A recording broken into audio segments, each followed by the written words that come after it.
दोनों गायक कलाकारों ने हेलो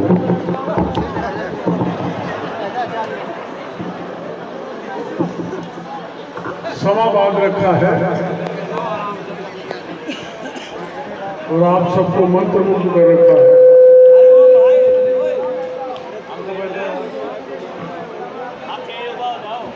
चामुंडा माता ने मेरे को आशीर्वाद दे दिया जीत का।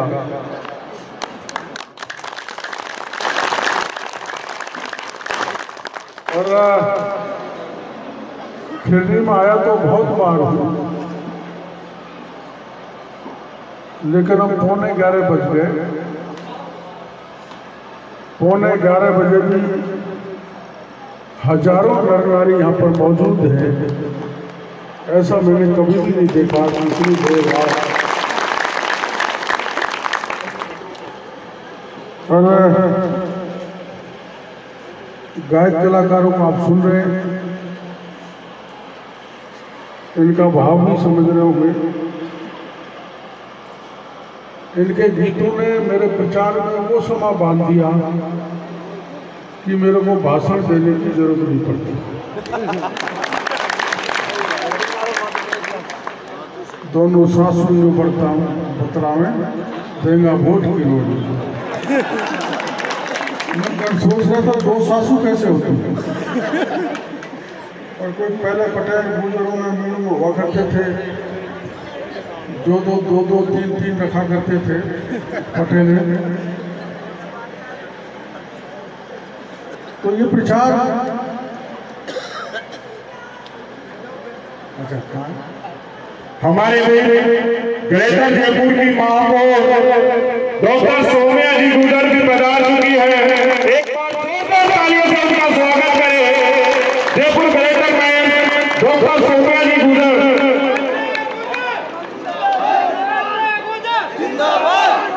आओ सोम्या जी आओ। एक बार रास्ता थोड़ा खाली कर दो। डॉक्टर सोम्या जी का नगर पालिका खेड़ी में हार्दिक स्वागत।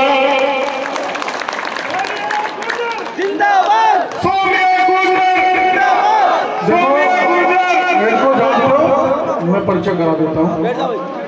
ये सौम्या है और इनकी ससुराल और मेरा भी घर अगल बगल में है। और कितने गर्व की बात है कि राजस्थान की राजधानी की ये मेयर है। राजस्थान की राजधानी की मेयर होना बड़ा गर्व की बंगा जी का। खिरनी की इस पावन धरती पर ना चाहता हूँ। देखो साक्षात नारी शक्ति, साक्षात चामुंडा अब मेरे प्रचार के लिए आ गई, तो मेरी जीत को दुनिया की कोई ताकत नहीं रोक सकती। मेरे पास कोई शर्त नहीं है सोम्या जी के आभार प्रदर्शन के लिए कि गांव घर घर ढाणी ढाणी जाने के बाद खिरनी में पधारी है मेरा प्रचार करने के लिए। मैं इनका ये एहसान कभी भी जिंदगी में नहीं भूलूंगा। ये पूरे लोगों ने बिल्कुल करा। तो ये गायक कलाकार गीत गा गा के मेरा प्रचार कर रहे हैं। हमारे ये कालू सिंगर कानाराम जी, कालू देवता और कानाराम जी थोड़ी बड़े अच्छे कलाकार हैं गायक। इनको भी मैं खिरनी की जनता की तरफ से बहुत बहुत धन्यवाद और आभार प्रदर्शन करना चाहता हूँ। अभी ये गीत गा रहे थे, हमारा यह जवान बहुत खड़ा है। लाल बहादुर शास्त्री ने नारा लगाया था, जय जवान जय किसान। गहलोत सरकार ने दोनों को ठगा, दोनों को छला, दोनों के साथ धोखा किया और धोखा क्या किया, ये बच्चे जितने भी परीक्षा देने वाले हैं नारे लगाते हैं, रीट का पेपर कहाँ मिलेगा, नाथी तेरे बाड़े में। रीट का पेपर कहाँ मिलेगा, और नाथी का बाड़ा वाला गोविंद डोटासरा चुनाव हार रहा है, मैं प्रचार करके आया हूं। क्यों हार रहा है? ये किसान बैठे हैं यहाँ पर, रात में कड़ाके की ठंड में कूद मोड़कर परिश्रम करके मेहनत करके अपने बेटों का अफसर या नौकर बनाने का सपना देखते हैं। इन बच्चों के सपना को चकनाचूर करने का काम गहलोत सरकार ने किया, गोविंद डोटासरा ने किया। 16 परीक्षा हुई, 16 की 16 परीक्षा के पेपर लीक हुए और 67 लाख बच्चों के भविष्य के साथ खिलवाड़ गहलोत सरकार ने किया। और किसान सत्ता में आने से पहले किसानों को वादा किया था कि आपका संपूर्ण कर्जा माफ करेंगे, लेकिन किसानों का कर्जा माफ नहीं किया। किसानों ने आत्महत्या की। जब पेपर लीक हुए तो मैंने प्रमाण दिए थे, और उस प्रमाण के आधार पर राजस्थान सरकार ने माध्यमिक शिक्षा बोर्ड के अध्यक्ष डीपी जारोली को बर्खास्त किया था। यानी जहां से पेपर छपता है उसने ही पेपर आउट कर दिया, बाढ़ खेत को खाने लग गई। तो मैंने गहलोत साहब से मांग की थी कि सीबीआई की जांच कराओ। गहलोत साहब ने सीबीआई की जांच इसलिए नहीं कराई कि उसमें 1 दर्जन एमएलए और 6 मंत्री फंस रहे थे, और 1.5 साल पहले सीबीआई की जांच के आदेश देते तो 1 दर्जन से ज्यादा विधायक और आधा दर्जन एमएलए मंत्री जेल में होते। उनको बचाने के लिए सीबीआई की जांच नहीं की। फिर हम ईडी में गए। ईडी अब आ गई, और ईडी जब आती है तब एक पुरानी फिल्म थी, मैंने देखी तो नहीं, चोर मचाए शोर। गहलोत साहब शोर मचाते हैं, ईडी आ गई, ईडी आई गई, डॉक्टर केवललाल ईडी को ले आया। मैं कोई ईडी का मिनिस्टर तो हूं, ईडी तो स्वतंत्र एजेंसी है, प्रधानमंत्री जी भी उसमें दखल नहीं डालते। लेकिन मैं आपको कहना चाहता हूं, जो लाखों बच्चों का भविष्य खराब किया है, हमारे प्रधानमंत्री जी चित्तौड़गढ़ में बोल के गए कि जिन ने राजस्थान को बेरहमी से लूटा है और जिन ने परीक्षा का पेपर लीक किया है, उनको पाताल में से भी निकाल के जेल के सीटों में भेजेंगे। कल मेरे को किसी बहुत अच्छे जानकार ने बताया कि भारतीय जनता पार्टी की 137 सीट आ रही है और 25 नवंबर तक ये सीट हो जाएंगी 150। प्रचंड बहुमत से भारतीय जनता पार्टी शासन में आएगी। मैं आपको भरोसा देना चाहता हूं, और जिन ने राजस्थान को लूटा है उनको जेल के सीटों में भेजने का काम भारतीय जनता पार्टी करेगी। आपने गांव में पाइपलाइन डली होगी,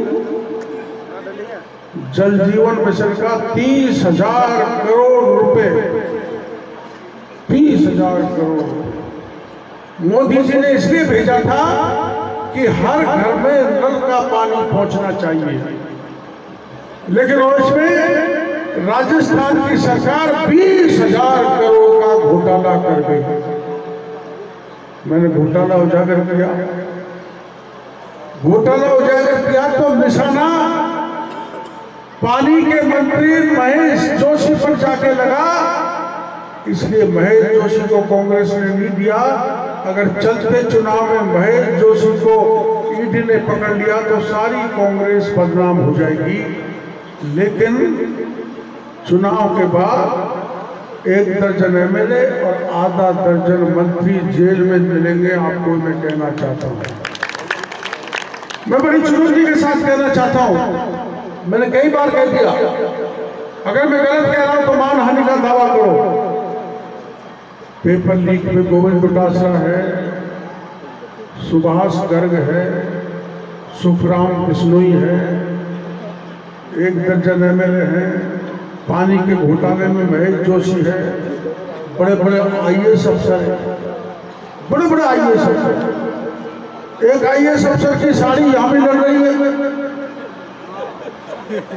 मेरे से पूछते हैं साहब इतने पैसे, कि भाई साड़ी तो साड़ी होती है, साड़ी जैसा कोई रिश्ता, और जीजा साड़ी को लड़ाए तो पैसे तो आएंगे क्योंकि जीजा के पास पैसा बहुत है। लेकिन राजस्थान की समूची जनता को लूटने का काम बड़े बड़े ब्यूरोक्रेट्स ने किया, बड़े बड़े नेताओं ने किया, मंत्रियों ने किया। और गहलोत भी अछूता नहीं रहा, अब की बार उसने भी राजस्थान को लूट लिया। अब आप सुन लो, ऐसा कोई नेता या अधिकारी नहीं है जिसके खिलाफ मैंने मोर्चा नहीं खोला हो। 6 तो इंजीनियर जेल में पड़े, 67 दूसरे अफसर जेल में, और हर एक ने तय कर रखा है कि कैसे न कैसे डॉक्टर केजरीवाल को चुनाव हराओ, ये विधानसभा में आ गया तो हमको पीसेगा। लेकिन भला हो सवाई माधोपुर की जनता का, मैं 80 से चुनाव लड़ रहा हूं। सोम्या जी 89 में मैंने यहाँ पे चुनाव लड़ा था। पहली बार मेरे को खिरनी में से अपार भीड़ मिली है जो कभी भी मेरे को मिली नहीं। इससे स्पष्ट है कि मेरी जीत होगी। और अपनी जीत में देखो, सारा किसान, हर किसान जाता है, और इनके अलावा सवाई माधोपुर पूरे शहर के व्यापारियों ने तय किया है कि जिस दिन वोट पड़ेगा उस दिन सारी दुकानों को बंद करके 100% वोट कमल के फूल को डालेंगे। और मेरे राजनीतिक जीवन में यह भी पहली बार हुआ है कि 100-125 व्यापारी 1 दर्जन से ज्यादा बड़े गांव में मेरे को प्रचार के लिए लाए थे। खिरनी में भी व्यापारी आए थे और घर घर दस्तक में देके मेरे लिए गए। ऐसा मैंने राजनीतिक जीवन में कभी भी नहीं देखा। व्यापारी दुकान नहीं छोड़ता, घर नहीं छोड़ता, खुद का व्यापार नहीं छोड़ता, लेकिन व्यापारी ने मेरे का प्रचार करके मेरे पे इतना बड़ा एहसान किया, किसान ने, व्यापारी ने, जवान ने, बहन बेटी ने, कि मैं जिंदगी में नहीं भूल सकता। ये इनके गीतों में, पता नहीं किसके गीतों में, महिला, मैं जब गांव में जाता हूँ लोग जब गाती है, मैडम 2 बोतल की खैर करोड़ 11-12 दे आई है। मैडम अब खिरनी की गाना जानती कि नहीं जानती मेरे को पता नहीं, जानती हो? मैडम 2 बोतल की खैर करोड़ को 11-12 दे आई। जब ऐसा वोट पड़ेगा तो ऐसा लगता है कि 50-60 हजार से ज्यादा की जीत पहली बार सवाई माधोपुर में किसी एमएलए की। और हालात क्या है? स्कूल है तो मास्टर नहीं, अस्पताल है तो डॉक्टर नहीं, और एन है तो बिजली के तार में करंट नहीं, बिजली नहीं आती। और बिजली आती है किसान के लिए तो रात के 1:30 बजे कड़ाके की ठंड में मेरा किसान पूर्व होता है। मैं आपके बीच में घोषणा कर रहा हूं, हमारी पार्टी सत्ता में आएगी, भारतीय जनता पार्टी, तो मेरे पूर्वी राजस्थान के किसानों को दिन में बिजली देने का प्रावधान करें।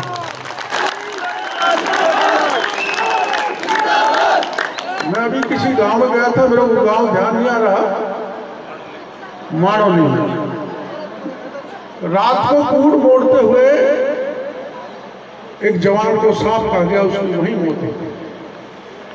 किसान कितनी कठिन परिस्थितियों से गुजरता है, किसान को जो भी सुविधा देने की आवश्यकता पड़ेगी, मैं किसान को मेरी सरकार आने पर, हमारी सरकार आने पर सब प्रकार की सुविधा देने की कोशिश करूंगा।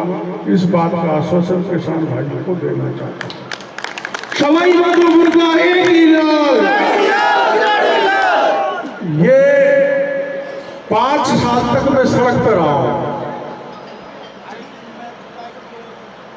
चाहे कहीं अत्याचार हो जाए, क्या कहीं पुलिस दमन कर दे, चाहे कोई किसी को मार दे, बलात्कार कर दे, अपहरण कर ले, भ्रष्टाचार कर दे, पानी नहीं मिले, बिजली नहीं मिले, मैं हर मुद्दे पर जनता के साथ रहा हूं राजस्थान का। और अब की जैसी कानून की बिगड़ती स्थिति मैंने कभी भी नहीं देखी। आपने भीलवाड़ा की वो घटना देखी होगी, 13 साल की एक बच्ची, गुर्जर समाज की 13 साल की एक बच्ची के साथ सामूहिक बलात्कार किया और बलात्कार करने के बाद उस बच्ची को भट्टी में फेंक दिया। ऐसा कभी अत्याचार हुआ है? हुआ है, गहलोत के राज में हुआ है। मेरे कॉलोनी में गांव में बैरवा की बेटी को रात के 1:30 बजे उठाया, जंगल में ले गए, बलात्कार किया, बलात्कार करने के बाद गोली मार दी, गोली से नहीं मरी तो पूरे शरीर में तेजाब फेंक दिया, तेजाब से भी नहीं मरी तो कुएं में डॉक्टर डाल दिया। दाग लगाने वाले थे, मेरे पास फोन आया, साहब अन्याय हो गया, आप आओ। मैं गया, 5 दिन तक उसकी डेड बॉडी को लेकर बैठा रहा और जब तक हत्यारे नहीं पकड़े गए, बलात्कारी नहीं पकड़े गए, तब तक मैं वहां से हटा। 15 लाख रुपए दिया, नौकरी भी दिलाई। और ये कांड करने वाले मीणा थे। कई बार मेरे से कहते हैं नहीं ये तो बात मीणों को सिवाय किसी की नहीं करता। देखो राजनीति किसी एक जाति की बात नहीं करती। आप एमएलए सरकार में आ जाओ, मंत्री बन जाओ तो सब जाति के भाई आपके लिए बराबर है। लेकिन मैंने सवाई माधोपुर में देखा है, 20 साल पहले जो मैं काम करके गया उसके बाद उन गांव में कोई काम ही नहीं हुआ। और कल मैं माधो सिंहपुरा गांव में था, मालियों का गांव है, एमएलए साहब के फार्म हाउस के पीछे, फार्म हाउस यहाँ है, एमएलए साहब ने उस कोने पर जमीन खरीद ली और उस पूरी जमीन को पैक कर दिया। वहां से यहाँ तक पड़ने वाला खेत था, कोई भी किसान खेत में जा नहीं सकता था। मजबूरी में उन वालियों ने कौड़ी के भाव में अपनी जमीन बेची है। ऐसे अत्याचार के लिए कर जो धन अर्जित किया, जमीन पे कब्जा किया है, उस सारी जमीन को खाली कराने का काम मैं करूंगा। 1200 जी का जमीन कोटा में खरीदी,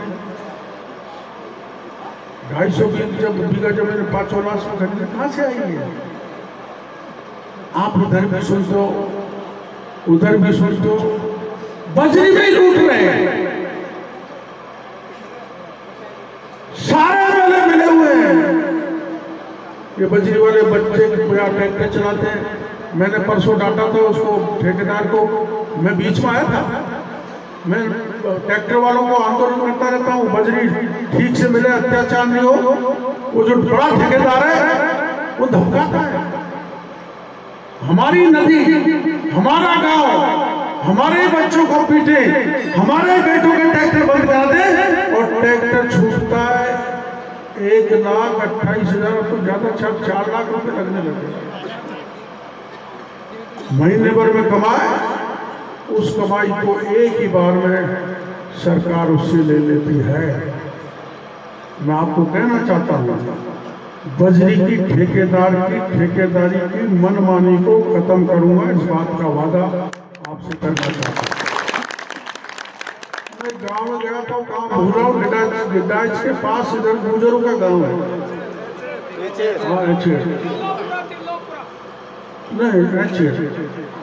तो वह क्या हुआ कि मैं गया अब ये गुजर मीना जब मिल जाए, मेरा जैसा आदमी मिल जाए, फिर छोड़ते ही क्या? गया तो एलएनटी फैलेंटी तोड़ ताड़ में बराबर कर। मेरे पास ठेकेदार वो एलएनटी को लेके भाग गए, लेकिन मैं कब तक लड़ाई लड़ूं? पूरा तंत्र, नीचे सिपाही, थानेदार, डिप्टी, ऊपर के अधिकारी सब रंग में रंगे हुए। अभी मैंने परसों ही डांटा था, ठेकेदार को बीच में आया था जो मैं 2800 की रेट करा के गया था, वो 3500 कर दी। फिर मेरे को पता लगा कि आज 2800 कर दी गई, परसों करिए आज करिए। पर मेरे भाई वो ट्रैक्टर वाले हो, मैंने सपोर्ट राम और कब कराई थी, जिस दिन वोट पड़ रहे थे वो ट्रैक्टर से बजरी ले जा रहे थे, मेरे पोले खाली रह गए। तुम ट्रैक्टर चला तो रहोगे तो मेरा कमल का बटन कौन दबाएगा? तो जैसे व्यापारियों ने छुट्टी रखी है, वैसे ट्रैक्टर डंपर वाले भी बजरी ले जाने की छुट्टी रखोगे ना? ये भाई रखोगे ना? हैं?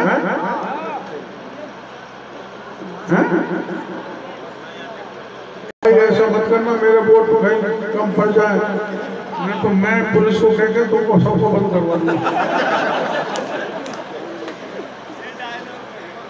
हमारे जब 66,000 करोड़ का घोटाला खान हुआ है राजस्थान में, 5 साल में, मैं सही आंकड़ा दे रहा हूं, 20,000 करोड़ का पानी में हुआ है, 5,000 करोड़ का आईटी सेक्टर में हुआ है, जिसमें मोबाइल बांटते हैं, ये सोशल मीडिया प्लेटफॉर्म पे जो भी इंस्ट्रूमेंट आते हैं। तो मैंने एक दिन दिमाग लगाया कि पैसा गया कहाँ? ईडी भी ढूंढ रही है, पता नहीं पैसे कहाँ कर गए। तो एक दिन घूमता घूमता मैं जयपुर के गणपति प्लाजा में घुस गया। हमें जाता हूँ, वहाँ पुलिस मेरे पीछे जाती है, वहाँ एसपी साहब पहुँच गया, आप कैसे आए? मैंने कि ये गणपति प्लाजा में जो लोग है ना, इसमें गहलोत सरकार के अफसरों, कांग्रेस के एमएलए और मंत्रियों का काला धन और सोना यहाँ पर है, इन लॉकरों को तोड़ो। पुलिस ने कहा कि आप तोड़ नहीं सकते, अब यहाँ तो घुस के तोड़ दे, लेकिन वो बड़े बड़े लोगों को लोग करते, पुलिस कैसे हाथ लगा? तो मैंने कहा एसीबी बुलाओ, बिना गहलोत की परमिशन से एसीबी नहीं आ सकती। तो मैं वहां बैठ गया, तो मजबूरन पुलिस को ईडी और इनकम टैक्स को सूचित करना पड़ा। ईडी और इनकम टैक्स वहां पर आए और अब तक आज की तारीख तक 42 करोड़ काला धन रुपए और 22 किलो सोना इनकम टैक्स विभाग जब्त कर चुका है। और हालात क्या है? श्यामलाल की जगह रामलाल का लॉकर है। अब रामलाल का पता कहीं लगता है, जो खिरनी का है, श्यामोली का है, बिलौली का है, बिच्छू जोना का है, कोई पता ही नहीं।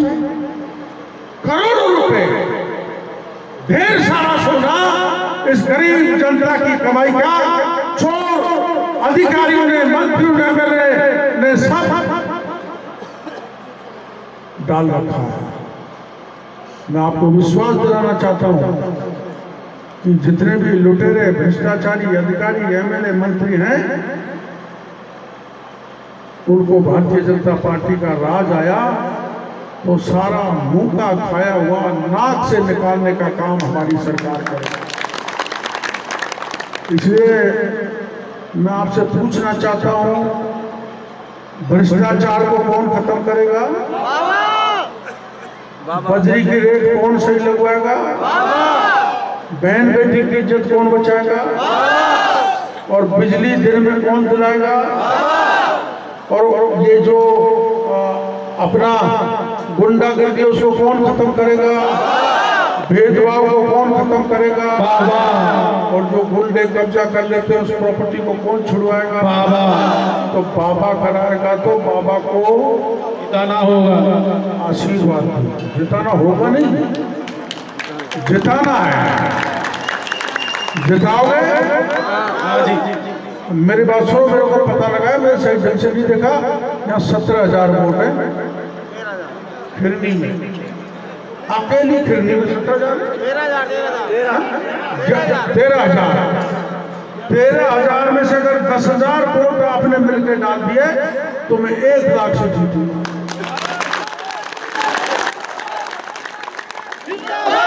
और आप डाल सकते हो और बदला लेना है। क्या का बदला लेना है भैया? पिछली बार सारे प्रधानमंत्री मोदी जी दौसा में आए थे, मैंने मीटिंग की, जबरदस्त भीड़ लेके उन्होंने कहा ये तो सारी सीट है, मैंने भी देखते, लेकिन मीणा गुर्जर वाली माइनॉरिटी सबसे हो गए 28 के 28 सीट हम हार गए, हो गए थे ना। और गुर्जरों ने मीणों ने मिलकर वोट क्यों दिया, मालियों ने क्यों दिया? ये तय हुआ था कि सचिन पायलट को मुख्यमंत्री बनाएंगे। सही बात।